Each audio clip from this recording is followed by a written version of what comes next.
Hey listeners, thanks for dropping in. I'm Christy. And I'm Melissa. And this is Buried Motives, where we dig deep into the details of some of the most gruesome dirtbag murderers.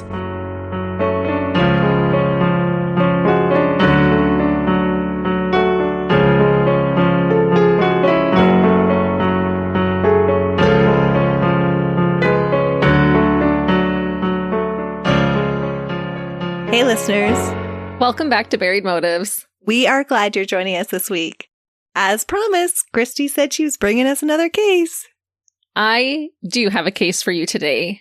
We have officially wrapped up our month of listener requests. We received a lot of case suggestions, and we have made note of the ones that we weren't able to cover yet, and hope to get to them eventually. The ones that we can dig deep enough into to bring them to you. We did a month of listener requests to thank you for all being loyal listeners. We appreciate every follow, like, and positive review. We also appreciate when you tell your friends about us. It really helps us out a lot. Shameless plug. Yes. And go buy the merch. Yes. You don't have to tell someone to not be a dirtbag when your shirt can tell them for you. It's for all the shy people out there. That's right. We're here to help you out. I have a sister-in-law who lives in Texas, and I know she has told so many of her friends about our podcast. So I want to give her a shout out and bring a Texas case to you all today as a way of thanking her. We appreciate y'all, no matter where you are listening from. The first listener request that Melissa brought to us, the Dirtbag Neelies, was a he said, she said type of case. Today's episode, I guess you could refer to in the same way, except this time, one of the people involved was not able to speak for himself. This is a case where the evidence really had to speak for the victim. So she's the dirtbag. She is the dirtbag. Investigators had to carefully examine what took place in Houston, Harris County, Texas, on Sunday, June 9th, 2013. I think the dirtbag in this case thought that she would fool everyone with her account of what happened and literally get away with murder. And perhaps some people believe her innocence, but I'm not sitting on a fence. And I do believe that justice was served. But you, Melissa, and our listeners can let us know what you think. Are you challenging my fence sitting? No, I actually don't think you'll sit on the fence with this one. Okay, good. But some people do sit on the fence. This case could also be considered a countermatch for the shoe fetish killer, Jerry Brudos, whom we have covered previously. Jerry was obsessed with high-heeled shoes, and the murderer in this case chose a 5.5-inch stiletto as her murder weapon. Ooh, that could do some damage. It really did. So let's get into it. Today I'm going to start with parts of a 911 call. What is your emergency, ma'am? He started attacking me in self-defense, so I hit him with my shoe and now he's bleeding. Is he breathing at all? No. Well, little. No, not anymore. Okay, ma'am, we're dispatching emergency units to 1701 Herman Apartment, 1801. The call goes on for about 7 minutes, and just from the little bit that I was able to listen to, it is clear that the woman who placed the 911 call at 3:41 a.m. was intoxicated. She was slurring her words a bit and was difficult to understand at times. On the call, Anna Trujillo stated that she had been assaulted and needed help from the police. Anna said that her boyfriend, quote, started beating me up and I couldn't get away, and that he was, quote, bleeding, he's about to die. The call was transferred to emergency medical services, who then instructed Anna on how to perform CPR on the wounded man. Anna could be heard over the phone telling her boyfriend, quote, breathe, Stefan, breathe. The call was classified as an assault in progress, and an officer rushed to the scene. Officer Ashton Bowie was dispatched by the Houston Police Department to the residence of a man named Stefan Andersson, who went by his middle name Stefan. Arriving at 3:58 a.m. at the high-end, high-rise condominium, Officer Bowie rang the bell to Stefan's unit, I assume expecting to find an assault in progress. To his surprise, a woman answered the door, covered in blood. It was the woman who had placed the 911 call, Anna Trujillo. Unsure of the situation, Officer Bowie asked Anna, quote, what's going on? To which she replied, quote, he was holding me and wouldn't let me go. When the officer entered the condo, he immediately noticed a man laying on his back, on the floor in the hallway of the unit. Officer Bowie later testified that the man's face was covered in blood. He said the man had a lot of impact wounds, looked swollen, his face was purple, and had a large pool of blood around his head. Already purple? Mm-hmm. The scene was so bad that the officer originally thought that the victim's, quote, head had been blown out by a gun. Ooh, that's quite a beating he took then. It really was. Officer Bowie stated that the man looked like he, quote, had probably been deceased for a while. Regardless, he called for EMS, emergency medical services, to come to the scene. When they arrived, they pronounced Stefan Andersson dead on the scene. It was reported that he was pale and cold to the touch, likely dead for a minimum of 30 minutes, possibly longer. And how long was it from the call? Because she sounded hesitant in the 911 call that he was breathing. It had taken about 17 minutes for him to arrive on the scene, and then they waited for the EMS workers to get there. So it could have been approximately 30 minutes. Yeah. So it was a minimum of 30 minutes, possibly longer. Okay. Anna would try to use this in her appeals later, saying, oh, he was still alive when they got here. They didn't do what they needed to do to help him. But I think he was gone by the time they arrived. And she was just deflecting blame. Right. This was in her appeal. It was also said by those involved in the case that Stefan's face was so badly damaged by the heel of the shoe that it resembled Swiss cheese. She hit him multiple times with the shoe? Yes. She didn't say that on the 911 call. She did not. Anna, the woman who had called for help, did not appear to have any major injuries to her person, and despite all of the blood on her, she was not treated for any injuries. Officer Bowie also stated that Anna appeared to be crying, quote-unquote, crocodile tears, but that her face was completely dry.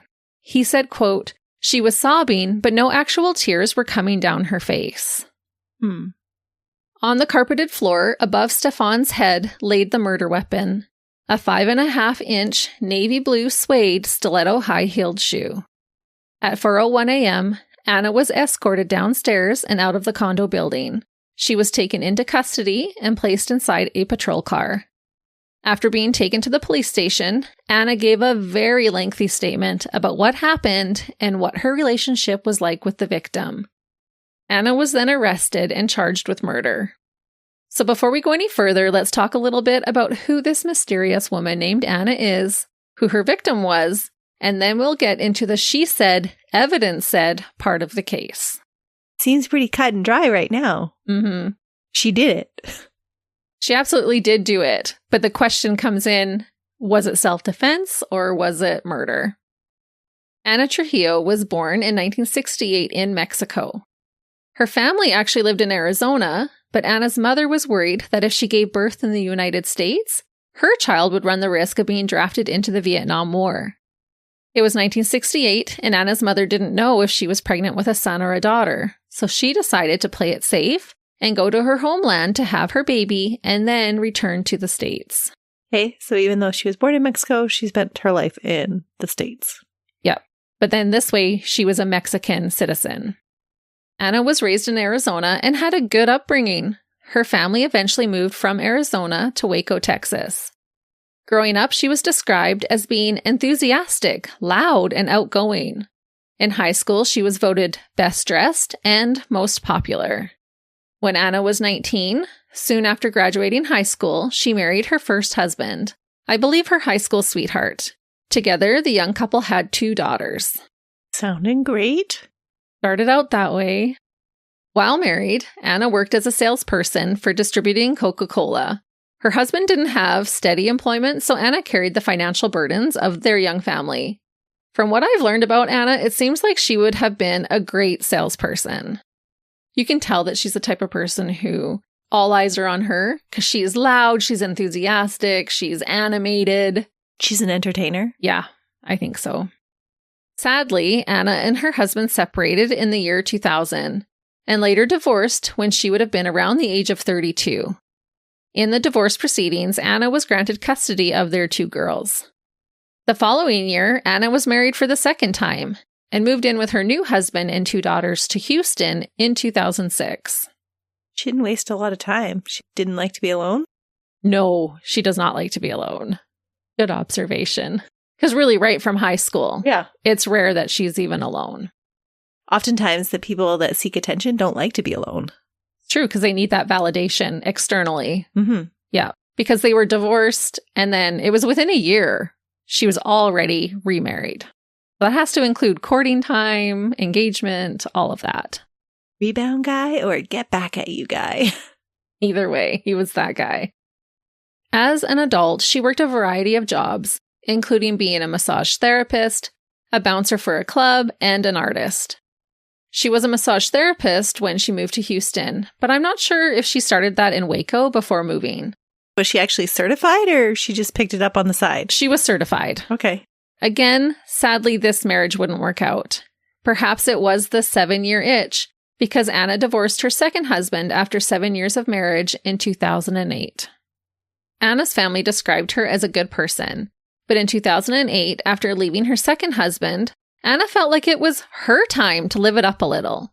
She got a place of her own in Houston and shipped her 2 kids to go live with relatives. Not even their dad? No. I'm not sure what happened. She had custody of them, and by this time, they have to be at least teenagers. Okay. So she wants to be a teenager herself. Right. Because she kind of skipped that part of her life. Anna's appearance and behavior began to change. She was all about the party, flirting and having fun. Anna was getting all dolled up and going out to the bars to drink on a regular basis. It was also not uncommon for her to spend the night with various men. It was said that she was enjoying the attention that she was now receiving from the opposite sex. You can see how that happens. You're with one guy straight out of high school, then she's straight into another relationship, and now she wants to have some fun. Exactly. She was 40 years old now, so maybe going through a bit of a midlife crisis of sorts. Like you said, she was only 19 when she married for the first time and hadn't really experienced a party phase in her life. So she was really doing a deep dive into this party phase. That being said, Anna was the type of person who really shouldn't have indulged herself in a partying era. People who knew Anna said that when she drank, she would become mean and violent. And as bad luck would have it, she was soon full-blown in her party-it-up phase in life. During her initial interview with the police and throughout her trial, Anna was adamant that she had had a long history of dating men who were abusive towards her. However, upon deeper digging, it would seem that Anna herself may have been the violent aggressor towards the men whom she dated and had relationships with. So did her first 2 husbands say she was violent? You wouldn't think that she would have gotten custody had she been the aggressor in the first relationship. True. And I think it progressed as her drinking increased. As she explored her wild side. Right. So the relationships that you're talking about are all ones that have happened since her second divorce. I believe so. Because I didn't find any reports of abuse on either side in those beginning relationships. Mm-hmm. And I think at the beginning, she was a good mom, a good wife. She was working. She was doing all the things that she wanted to do. It was said that when she was sober, Anna was a super nice woman. But when she drank, she became nasty and volatile. She was nice until she drank. And when she drank, she wasn't inhibited from striking out and hitting someone. Probably good her kids weren't with her then. It's true. She does not live in a stable environment at this point in time. There was an incident at a bar one night where a man noticed an earring on the floor close to Anna. The man picked it up and handed it to Anna. She responded by slapping him hard across the face. Just trying to be nice. Right, but she was being nasty. Another time, a security guard of an establishment asked Anna to leave because of her behavior. The guard had long hair, and so Anna lunged at him and grabbed clumps of his hair out of his head with her hands. Hellcat. She was. The prosecutor who worked her case, John Jordan, would later say that, quote, there was these uncontrollable, unprovoked crimes of violence. Not huge like involving weapons, but involving her slapping people, biting people. He continued to state that Anna had once lived with an ex-boyfriend and his new girlfriend. They were trying to help her out by letting her stay there for a while. Totally unprovoked, Anna walked up to her ex and bit him in the face while his new girlfriend was seated next to him. In the face? Yes. She just was walking by. just had this urge and chomped down on his face. Was she drunk? That I'm not sure. Or under some kind of other influence? Well, she definitely becomes an alcoholic, so there's a good chance she had been drinking. In 2009, Anna was so busy living it up that she allowed her massage therapy license to expire. However, she didn't let this stop her from continuing to work in the field. In 2010, Anna spent 20 days in jail for violating probation. I am unsure what she got the probation for, but she violated it by being picked up using the devil's lettuce, which is marijuana. Around this time, Anna also lost the place that she was living in and started going from house to house of the men she was romantically involved with, or couch surfed between her friends' places. It was reported that leading up to the murder, Anna had a DWI, driving while intoxicated, charge, as well as a theft by check charge for writing bad checks.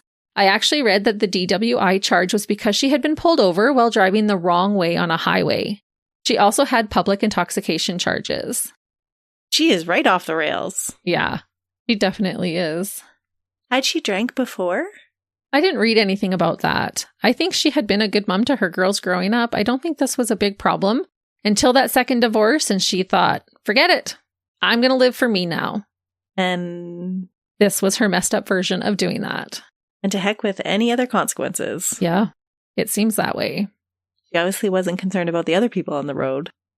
No, I think she was oblivious that she was even driving the wrong way down the highway. Because she was that drunk. Yeah.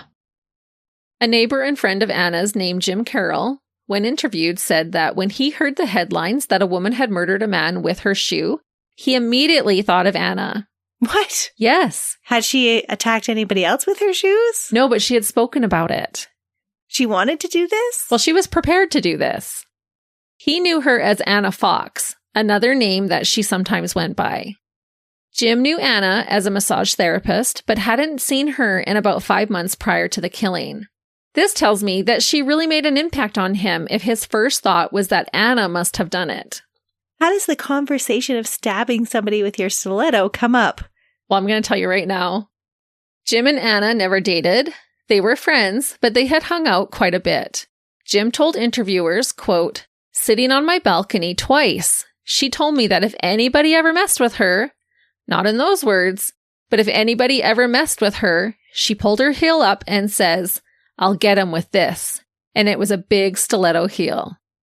I don't know if Stefan's murder was premeditated, but this definitely speaks to Anna having a predetermined plan on how she would handle someone who she felt was messing with her.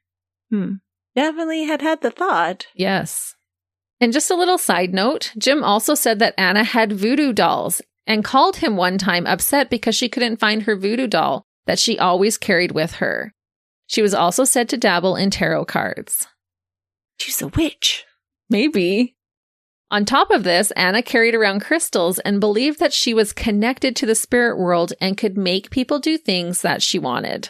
In actuality, I think she used her looks, charm, and seductive or flirtatious nature to get what she wanted from men. But she was saying, oh, it's my voodooism and my tarot cards and my crystals, and I'm just connected. That's what charisma is, right? Right. By August of 2012, Anna was living with a man in a 35-story luxury condo named the Park Lane. While in the lobby of the building, Anna met a new man, Stefan Andersson, who also lived in the upscale building. Pretty woman scenario? Well, I don't know. She was literally living with a guy in the building, and then when she's in the lobby, she's like, ooh, who's he? And left the one guy to go to this guy. Yes. Stefan asked the outgoing Anna out on a date for drinks, and she went. One thing led to another, and within a few short days, Anna moved out of one unit in the building and into another, into Stefan's unit with him. Can you hear the maid's tongues wagging? Right? I cannot even imagine. I have 2 things I want to say about this. 1, that would have been the easiest move ever. And 2, how awkward would that be to run into the other guy who Anna cheated on with Stefan? Was there any animosity between the 2 men? I didn't read that there was. And I'm unsure if Stefan was aware that Anna was living with someone she was romantically involved with, because he was said to be just a sweet and kind man. Okay. It is a 35-story luxury condo. They probably don't even know all of their neighbors. Right. And at this point in her life, she kind of seems like a very easy come, easy go kind of girl. And so maybe they already knew that about her. True. Stefan was 14 years older than Anna. He was born in Vårsta, Sweden on May 11th, 1954. He had one sister who I think was still living in Sweden at the time of his death. His sister was married and had 4 daughters, so Stefan had 4 nieces whom he loved very much. Stefan was an extremely well-educated and smart man. He first attended Uppsala University in Sweden, earning himself a degree and eventually a doctor's degree in pharmacology. Stefan's passion led him to transfer to Dallas, Texas to work in medical research as a biochemist and professor. For most of his time in the United States, Stefan worked at UT Southwestern Medical Center in Dallas.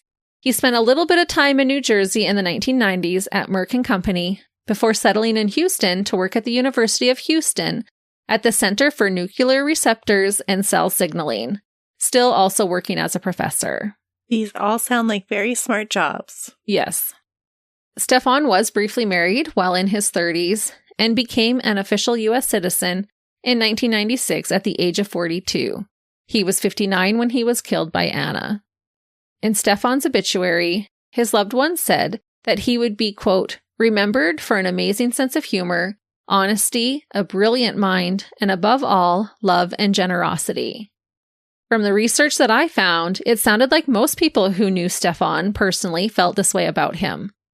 It was said during the trial that Stefan was gracious, mild-mannered, and generally a passive man. The biggest issue in Anna and Stefan's relationship is that they both struggled with alcohol abuse. Stefan's place of employment had sent him to rehab for 2 months in 2010, but before long he relapsed and was back into drinking heavily by the time he met Anna in 2012. It was said by Anna that Stefan sought mental health counseling for his drinking in the spring of 2013, after asking Anna to marry him, and she turned him down until he got his drinking under control. Isn't that the pot calling the kettle black? Yes, absolutely it is. She reportedly went to Mexico in the early part of the year, and he asked or begged her to come back. Had she spent a lot of time in Mexico? I think once in a while. Okay. But she made it sound like, oh, he proposed, and I said, no, I couldn't marry him when he has such a drinking problem, so I went to Mexico. And then he begged me to come back. Anna continued that after curbing his alcohol for a short time, Stefan re-proposed, and Anna said yes. And again, this stuff about the proposals came from Anna's accounts, so take that with a grain of salt. But I thought I should include it just in case it's true. But she also said that the night of the murder, they were celebrating their engagement. But I think there is a possibility that she was embellishing to make it look like Stefan was obsessed with her. Okay. I don't actually believe this. Or she could just believe that. How could he not be obsessed with her? Because everyone's obsessed with her. Part of the reason why I don't believe her is Stefan's friends counteracted this proposal story by saying that Stefan knew, after only a few weeks of being together, that Anna was not for him. He wanted to end the relationship but felt too bad for her to kick her out. He was the type of guy to avoid tension and had a hard time saying no to people.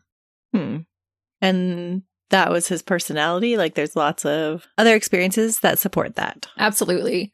People said that he was too kind for his own good and would let people kind of walk all over him.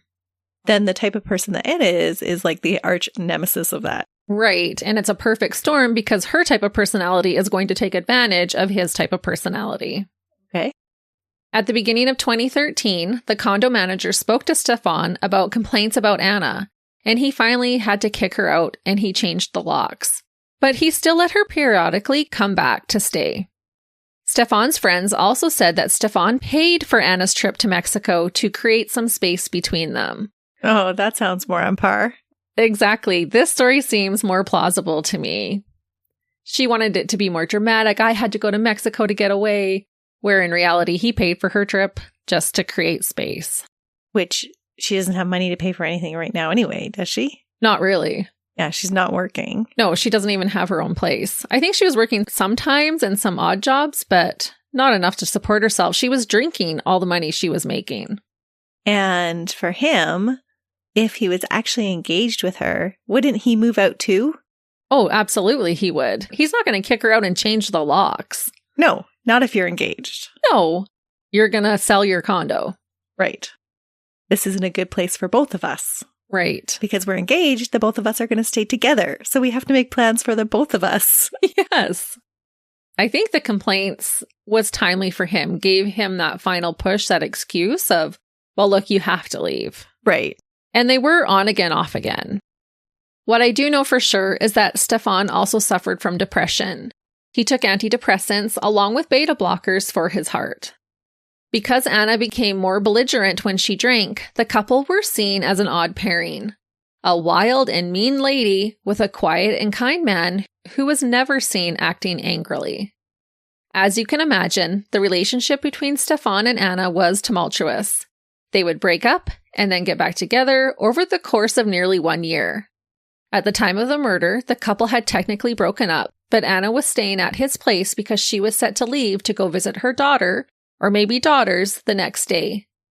The pair spent the day together and decided, as they had many times previously, to go out for drinks, a decision that this time would turn out to be a deadly one.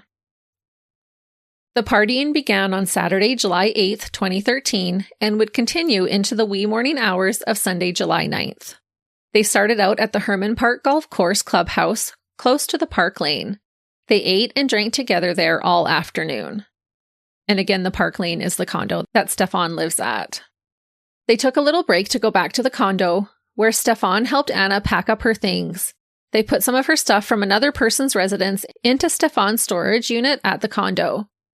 They also packed up her suitcases and set them near the door for her flight the next day. Her old boyfriend's residence she was moving stuff out of? Well, not exactly. It turned out that Anna had been living with 2 roommates but got kicked out when she randomly bit one of them on the head and got into a physical fight with the other one. So I think it was just some friends that were like, okay, you can come stay with us. But she had been kicked out of their place too. Right, for biting one on the head and getting into a physical fight with the other. They're like, get out of here. And this was after or before the first boyfriend that lived in this apartment building? Oh, this was right before this is all happening now. So this is after she's already been with Stefan. She's moved out. Right now, they're technically broken up. Okay, I'm understanding now. Yeah, she got kicked out of the place that she was staying for being violent. And Stefan, being the nice guy that he was, said yes to her when she was like, hey, I just need to stay here for a couple of days before I leave on my flight to go see my girls. Gotcha. And he was nice enough to even store her stuff for her while she was going to be gone. Stefan was too kind-hearted to turn Anna away when she asked if he could help her out and let her stay with him for a few days. I think getting kicked out was what prompted her to plan a visit to see her girls. So while I got kicked out, I have nowhere to go. I'm going to go visit them, but her flight wasn't for a few days. Allegedly, Anna was making plans to return to Waco to live near her parents afterwards. Stefan was so close to having the woman who would kill him out of his life, but fate did not turn out in his favor that night. Because they went out drinking. Yes.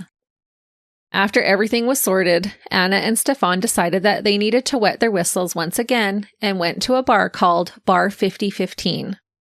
It looks like this bar is still open in Houston and has a 4.2 out of 5 Google star review. I'm guessing it got its name because it is located at 5015 Almeida Road in Houston. Houston listeners, if you've been there, let us know. Is it worth the stars? Is it worth it?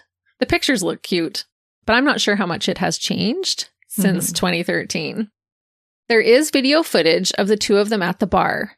They socialized until about 1:30 Sunday morning. Together, they drank 2 bottles of wine and tequila shots. During their time there is also footage of Anna being very flirty with other patrons of the establishment before the two were seen leaving together. Is a bottle each of wine, is that a lot? I don't know if that's necessarily a lot, especially for an alcoholic. Yeah. But they were also doing tequila shots. So they were pretty inebriated. And they had been drinking all afternoon at the golf club. Right. They just took this little bit of a break to do some packing and then they were back at it. Okay. Thankfully, the on-again, off-again couple decided to call a cab to take them from the bar in Houston to the Park Lane condominium. According to Anna's account, Stefan was being abusive towards her during this cab ride home. She said Stefan was yelling and screaming at her. He was upset that she was going to leave him. What Anna didn't expect was that the police would track down the cab driver, Rosemary Gomez, and she would testify against Anna during her later trial. Yeah, that seems like a no-brainer. Mm-hmm. Even when you were just saying that, I was like, okay, what does the cab driver say? She had a lot to say. Rosemary had a very different account of what happened that night. She had her husband driving with her at this time. So there's 2 witnesses against Anna. Yes. Rosemary stated that Anna was the one out of control. She said Anna was, quote, yelling, being loud, being demanding. Anna was yelling and swearing not only at Stefan, but also at Rosemary. Things got so out of hand that as they pulled up to the condo, Anna was being so belligerent towards Stefan and the driver that Rosemary contemplated calling the police. Instead, she offered to drive Stefan somewhere else so that he could get away from Anna. She said she was worried for his safety. Unfortunately, Stefan declined the offer. Rosemary testified that she said to Stefan, quote, "You need to be careful. Your friend is not in her right mind." In response, she said, quote, "He got my hand and squeezed it and said, 'I'll be okay.'" Aw, he was trying to reassure her. Yes. And this actually broke my heart. I know Rosemary feels horrible that she was pretty much one of the last people to see him alive, and she had this feeling that something wasn't right. And I don't think that we talk enough about abuse that comes from a woman directed towards a man. If the roles had been reversed, maybe police would have been called. But because Stefan was a man, he was left to fend for himself. Has she been physically abusive towards Stefan before? Are there any reports of that? I didn't find any, but she was pretty abusive to most people around her when she was drinking, so I am assuming that would have included Stefan. But it was kind of her norm. It wasn't a behind closed doors kind of abuse. Oh no, she was very openly abusive to everyone around her when drinking. Rosemary and her husband sincerely tried to help, but as Anna barged into the building, Stefan took the time to calmly apologize to the driver and her husband. He was described as being embarrassed, apologetic, and conciliatory. He purposely overpaid the driver by a lot for the hassle. Oh, man. I know. The pair were dropped off at approximately 2 o'clock in the morning. Anna stormed up to Stefan's unit, and he is seen on video footage patiently following her.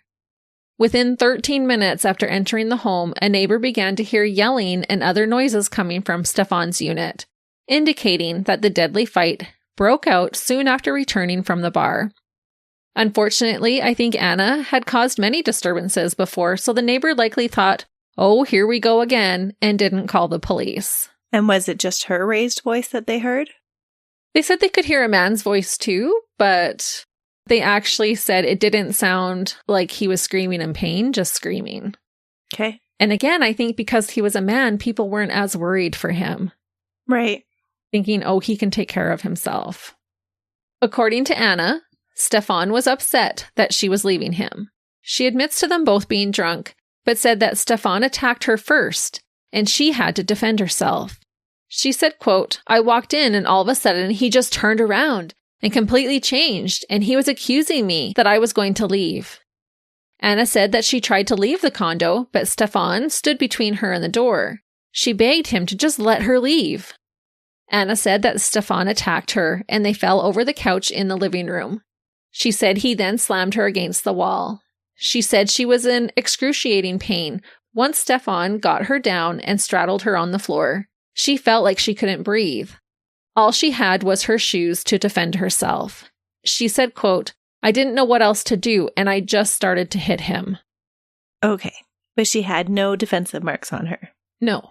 I'm trying to envision if he was totally frustrated with her, he's having to cover up her mistakes and make excuses for her and apologize for her behavior.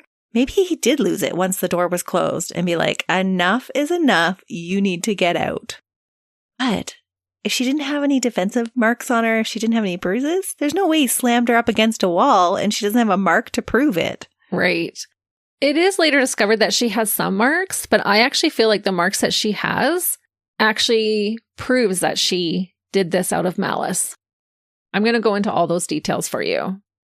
When investigators told her in the interrogation room that Stefan had died from his injuries, her first response was to say that she had given him mouth to mouth and that she was defending herself. To me, she didn't look the least bit upset or fazed by the news of his death. Well, because she already knew he was dead. That's what I think. She was there at the scene when they pronounced him dead. Yeah. And I personally think he was already dead when she called for help. Mm-hmm.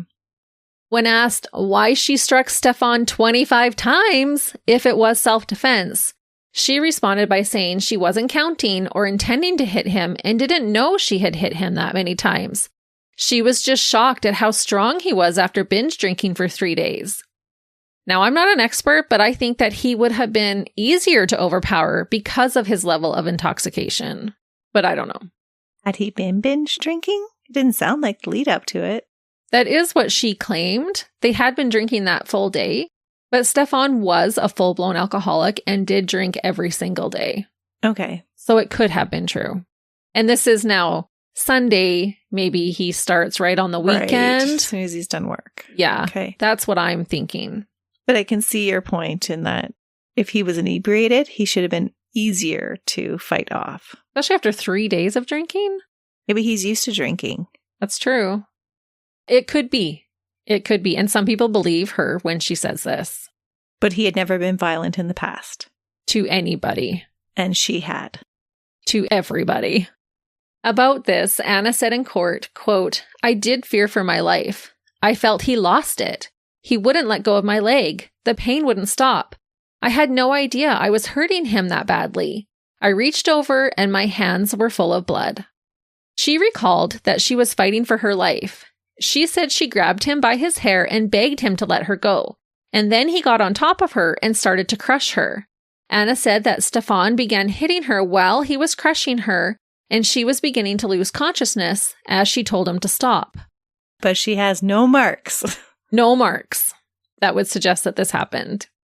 During Anna's telling of the events, she says that while she was hitting Stefan, he lost his balance, so she got on top of him. I question how he fell to the ground if he was already on top of her, crushing her on the floor.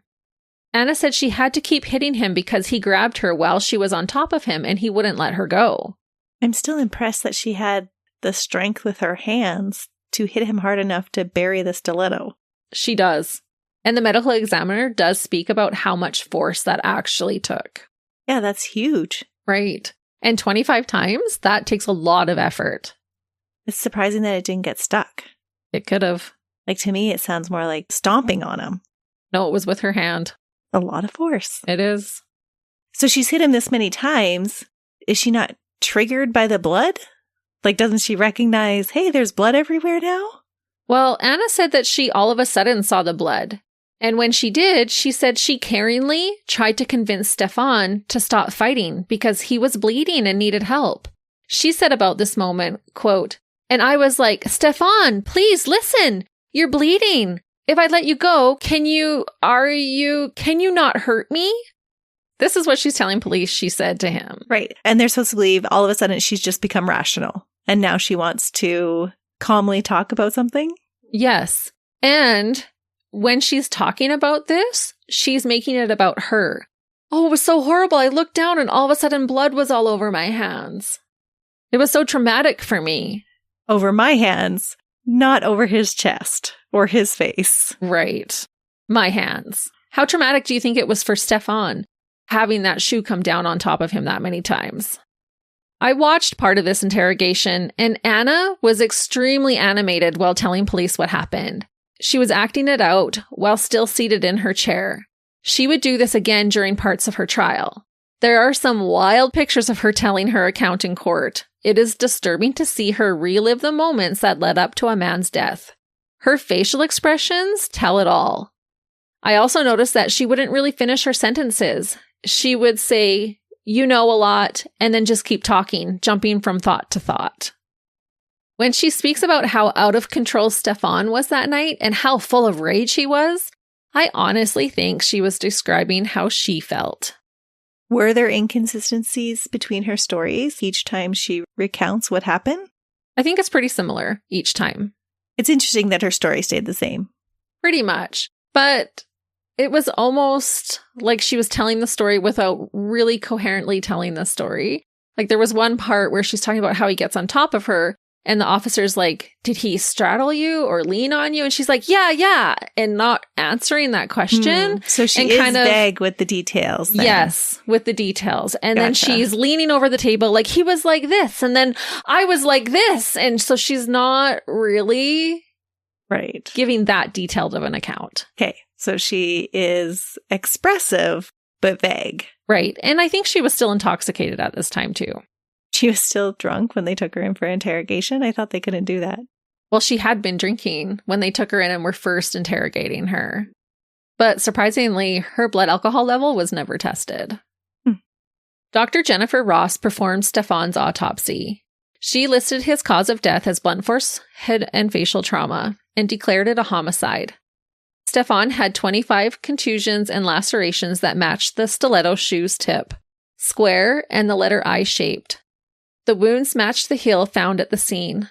Plus, an x-ray of the shoe showed that the size 9 heel was made of steel, making it strong enough to be used as a weapon. It has to withstand a lot of pressure when you're walking on it. That's true.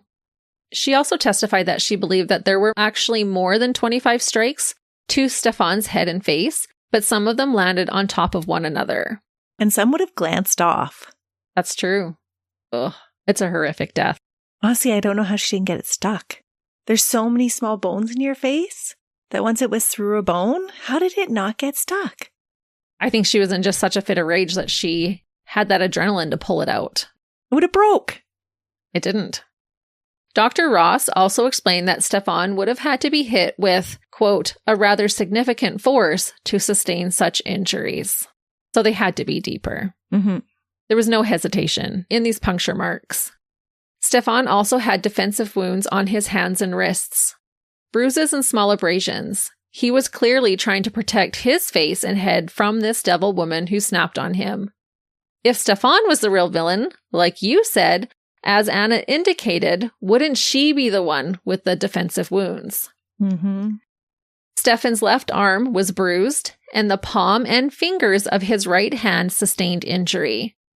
Dr. Ross said that the wounds suggested that he was on his back during the attack and had raised his arms to try and protect himself. Stefan also had bruising on his back, which could have been from sustaining blows while trying to run away from his attacker. Dr. Ross explained that the cause of death might not have been the mechanism of death. She said it was possible that Stefan bled to death from his wounds, but it was also possible, due to his heart health history, that stress could have triggered an adrenaline rush, which in turn could have caused a heart attack. Either way, he did die as a result of the attack. Interesting finding that they couldn't rule one out over the other. Mm-hmm. Anna was physically examined 2 days after the murder and was found with bruises on her thighs, knuckles, chin, bum, and knees. The defense would use this against Stefan, but I think it just proves what really happened. Anna viciously attacked Stefan with her shoe. First, he backed towards the wall as she was hitting him, lost his balance, and then fell to the ground on the hallway floor. Anna then straddled him and continued to unleash her rage on his face and head. That's how her knees got scraped up because she was on the ground. Yeah. And it's her knuckles. You don't protect yourself with the outside of your hand. No, exactly. And her thighs, she was straddling against him. Mm-hmm. And if he was struggling, that could have bruised her thighs, and same with her bum. Yeah. So to me, that works for the prosecution. And her bruises weren't immediately evident. No, true. And she didn't have them on her hands and wrists and arms like Stefan did. Right. One of the main reasons that I believe this account of what happened is because of the blood evidence. First of all, the majority of the blood on Anna was on her thighs. This would indicate that she was straddling him close to his head while she delivered all 25 plus deadly blows. If it was reversed and Stefan was straddling her and she was reaching upward to hit him, his blood would have fallen more so on top of her, closer to her face and upper body. Yeah, that makes sense. Also, when I looked at the photos when she was arrested, she didn't seem to have any blood on her face from attempting CPR as she claimed. If his face looked like Swiss cheese, she would have been covered in blood trying to save him with mouth to mouth.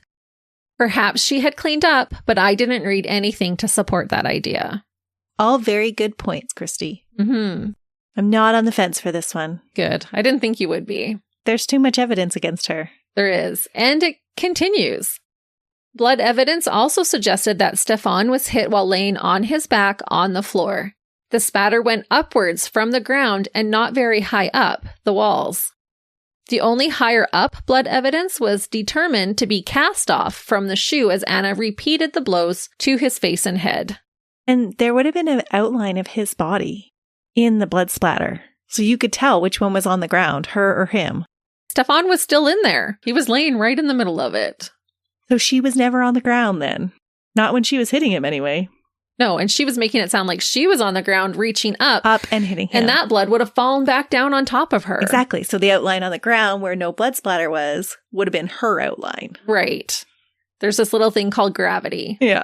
And she literally, it was all around her knees and her inner thighs that was just covered in blood. What was also evident in the crime scene photos is that a huge wrestling match between Anna and Stefan, like she said, was unlikely. Nothing really seemed to be disturbed inside his home. All the furniture was in place. And she had made it sound like they had this wild physical altercation. Yeah, he crashed her into a wall. Flipped her over the couch. The prosecution believed that Anna and Stefan got into a verbal fight, and Anna pushed him onto the floor, straddled him, and then used her shoe to end his life, just like she had said she might one day. During the trial, both sides of the case used reenactments of what they believed happened, which was kind of wild. Even Anna herself acted out the struggle she supposedly had with her defense attorney, Jack Carroll. Honestly, if you were ever a juror of a case, this would have been the one to be at. It sounded pretty crazed at times. They were reenacting everything on both sides. Seems so odd. It was. There's pictures of the prosecutor straddling a dummy with a shoe in his hand. Like, they were giving them visuals. And then while Anna's with her defense attorney, she's showing how he's got her by the wrists and she's trying to bob back and forth to get away from him and how he just is overpowering her. Like, she would have had to practice this with her defense attorney to do this in front of the juror and the court. And how could you even do that if you were supposedly traumatized over what had happened? Yeah. She was putting on a performance. Jack Carroll, the defense attorney, later stated that he couldn't get anyone to testify on Anna's behalf. He did call people to try and discredit Stefan's character, though, but I think it backfired. Because witnesses did confirm that Stefan was a severe alcoholic, but none of them could say that they had ever seen any sort of violence from him. He was just kind and gentle. Hadn't the defense talked to these witnesses before? I don't know. You'd think they would know what these people were going to say before they put them on the stand. You would think so. And I don't know if it was during their cross-examination that he got them to admit that he was kind. That would be my guess. Oh, the prosecution's cross. Right. Gotcha. It was the defense's witnesses that had been called. He was just trying to tarnish his reputation, the victim's reputation, saying, oh, he's just a drunk. Mm-hmm. And then when they were cross-examined, I'm assuming it was that part of the testimony that they're like, yeah, but actually he was a nice guy. And no, we never saw anything violent whatsoever from him. Right. This part also surprised me. The navy blue suede stiletto shoe was shown in the courtroom. It was not bagged and was clearly stained with blood and still had Stefan's fair-colored hair stuck to it. No way. Yes. How was it not in a bag? I don't know. It literally had his hair and blood still stuck to the bottom of the shoe. And they're using this shoe when they're showing different things. They use the actual murder weapon. Yes. As a prop. Yep. Okay, this is the wildest courtroom. It was. I'm all for it. I would have loved to have been there. Not to make light of what happened, but it was just wild. That would have destroyed evidence. It had already all been processed and they were using it in the court. It had not already been processed if there was still hair stuck to the shoe. Maybe they had got their samples. They had to have. This is 2013. This isn't like it was... Actually, the court was in 2014. It's not that they wouldn't have known better. That is wild to me. Me too. I was like, wait, what? Why is it not in a bag? And say evidence and the number on it and all that kind of stuff. Exactly. And any hair would have been removed to be tested. No, they even left the shoe sitting out during the trial so people could look at it. It was quite the tactic. Yeah, that is. An effective one. Because the jury finds her guilty, obviously. They do. Ironically, it came out that Stefan was a fan of high-heeled shoes and had purchased the pair that had killed him. No way. He had bought those for Anna, along with other very expensive pairs for her. I even heard he bought her some Louis. He was too good for her. He was. They said he had spent sometimes up to $1,500 on a pair of shoes for her. He liked how they looked and she liked wearing them for him. Little did he know that he was buying an item that was going to take his life later. Defense attorney Jack Carroll also said that he would not allow Anna to testify on her own behalf during the guilt phase of the trial. He was worried that she would make matters worse for herself. To which I agree. It seems like every time she opened her mouth, she worsened her case. Anna's trial began on March 31st, 2014, but had been out on a $100,000 bond. I think she really believed that she would be found not guilty of murder, because Stefan was not there to say otherwise, and it is much more common for a man to be the abuser in a relationship. But there's so much evidence against her. There really is. Again, I think it is important for men to speak out more about this type of abusive relationship, so it isn't so taboo, and so that they can also seek help from their attackers. They shouldn't have to deal with this alone and tough it out because they are a man. Yeah, abuse is abuse, whether you're a man or a woman. Right. The trial lasted 2 weeks, and ultimately the jury found Anna Trujillo guilty of Stefan Andersson's murder after only 2 hours of deliberation.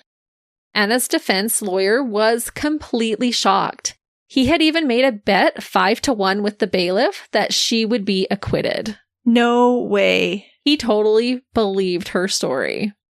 He believed her story, or he thought she could get off? I think he believed her. No way. Anna testified on her behalf during the penalty phase of the trial, 2 days after being found guilty of murder.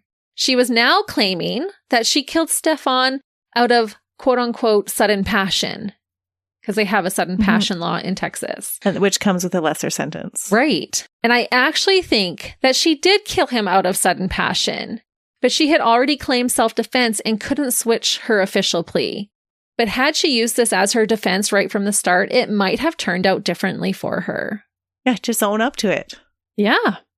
Again, this lengthy testimony from her that lasted 7 hours just hurt her in the long run.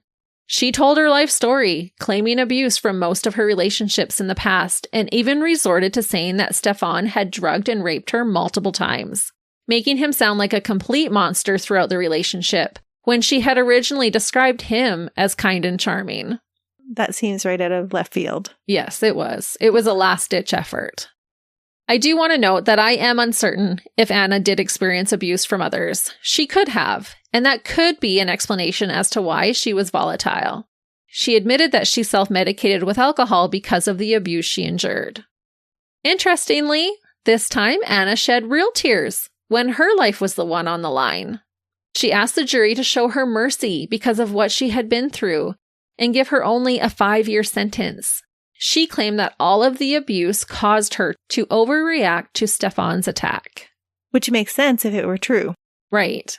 But even then, she's saying, oh, this was a crime of passion, but I responded to his attack. She's still putting blame. Her attorney, Jack Carroll, said, quote, "She didn't plot to murder the guy. She didn't have any motive to kill him. It was obvious something happened that night between them. If that's not sudden passion, I don't know what is." To that I say, yeah, you're likely right, Jack. But that's not what Anna claimed from the start. That's not what her plea was. During the penalty phase, 19 witnesses testified of Anna's cruel and erratic behavior, including Stefan's sister, who said that Anna had destroyed all of their lives. And the police said it was pretty easy to get these accounts, that they just had to go to all the different places that she regularly hung out at, and they could easily find someone with a story of Anna attacking someone else. Our repetitive behavior does show who we really are. Right. I also learned, and this really saddened me, that Stefan had witnessed his father abuse his mother and was adamant to never become like his father. He vowed to never lay a hand on a woman. He avoided confrontation as much as he could in any situation.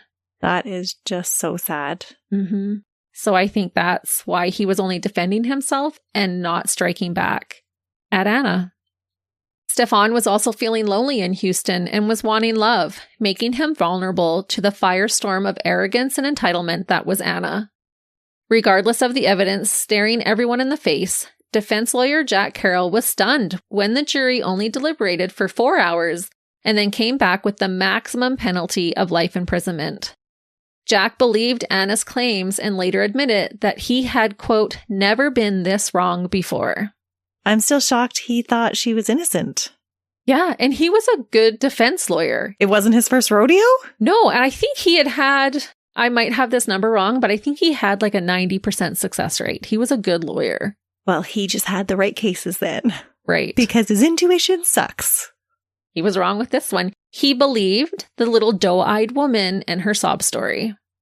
And with that being said, he's not the only one. Some people believe that Anna is innocent and deserves a lighter sentence at the very least.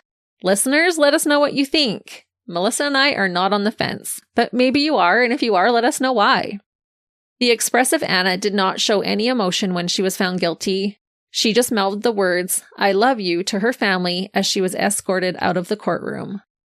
Despite her appeals, Anna is currently serving her sentence at Gatesville Correctional Facility, about 200 miles northwest of Houston, and will be eligible to apply for parole in 2043 when she'll be close to 75. I'm glad that the evidence collected allowed Stefan to have a voice, and I wish his family and loved ones well. And that is the story of a vicious murder committed in a fit of rage by an unhinged woman who gave no second thoughts to her violent outbursts. A put-together mom turned dirtbag, Anna Trujillo. That was a crazy case, and she was a crazy woman. Agreed. But it sounded like she had great taste in shoes. The shoes were pretty fabulous, to be honest. I can comfortably say I am not on the fence about this one. But if someone out there listening is on the fence, please let us know your argument. Maybe Melissa could be swayed. Yeah. I like to have all the ideas. Definitely. But that's all I have for you today. But next week, make sure to tune in because we have a special guest joining us, Kim Toller. You may remember her from one of our earlier episodes when she was on to talk about her niece's murder. She also hosts another true crime podcast called A Million Other Choices, and we are excited to do another collaboration with her. She'll be joining us next week to tell us another case. And we hope you'll join us then as well. Until then, see ya. Bye.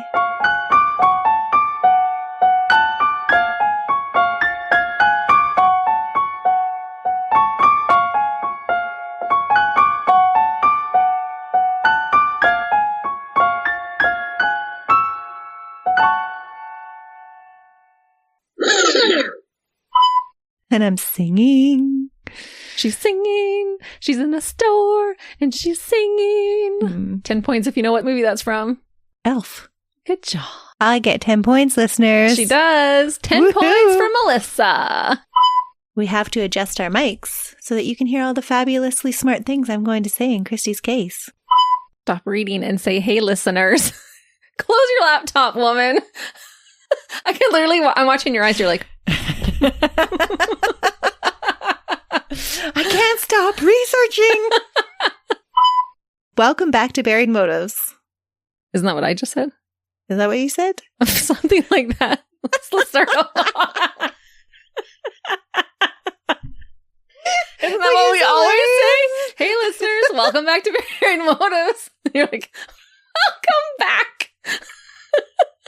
Welcome back again. Obviously, I am not here today. It's so doubly true that we have to say it twice. We want you to feel welcome. Your favorite kind of person. Yeah, a pick-me. Nice facial expression. But this definitely speaks to Anna. Okay. You got this, Christy. You can do it. I can do it. What movie's that from? You can do it. Oh, you're going to fail. No points for you. Minus 10 for me. Is it Waterboy? Maybe it's Happy Gilmore. Okay, chocolate break done. Thank you to everyone who has donated to our snack pantry. Yes. The chocolate is delicious. Okay. It really makes our day. It does. So, honestly, I have to show you pictures. Like, I was like, what is happening in this courtroom? And how do I get a seat? Let me start that again.